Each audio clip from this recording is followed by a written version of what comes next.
Welcome back to Fabricating Awesome Stuff. Aircraft wings have a main spar and a rear spar that attach them to the fuselage of the airplane.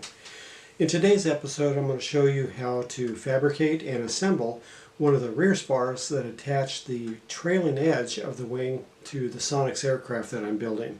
Let me know in the comments if you have any questions or if there are any additional details of the build that you would like to see.